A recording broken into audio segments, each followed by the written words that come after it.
सरकारने या ठिकाणी स्टँडवरचा रस्ता जिल्हा मार्ग केला आणि जिल्हा मार्ग करत असताना या ठिकाणी 80 फुटाचा रस्ता केला गेला.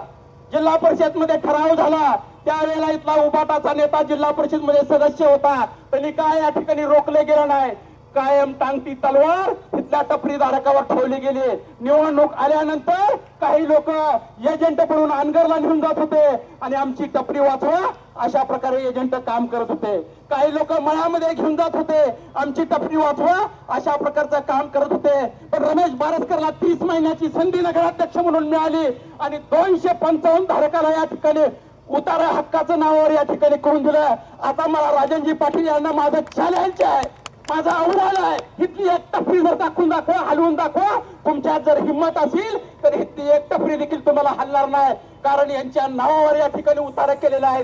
येणाऱ्या काळामध्ये फक्त उतारा करून या ठिकाणी थांबणार नाही, तर प्रत्येक टपरी धारकाला बांधकाम परवाना दिला जाईल. 2 मजली 3 मजली दुकानं झाल्यानंतर या मोहोळ शहराच्या विकासामध्ये भर पडणार आहे. त्यामुळे माझं या ठिकाणी टपरी धारकाला, व्यापाऱ्याला देखील आव्हान आहे, आपल्या शहराची सोडवणूक आपणच केली पाहिजे. या मोहोळ शहरातल्या प्रत्येक वाड्या वस्त्यावर या ठिकाणी एसटीची सोय केली जाईल. ज्यावेळेला प्रत्येक ग्रामीण भागातला माणूस मोहोळ मध्ये आल्यानंतर या मोहोळ शहरातलं या ठिकाणी दळणवळण वाढेल, या मोहोळ शहरातला व्यापार वाढेल. त्यामुळं या ठिकाणी प्रत्येक तालुक्यातल्या गावाला मोहोळला जोडण्याचं काम आम्ही या ठिकाणी आपल्या माध्यमातून करणार आहे. फक्त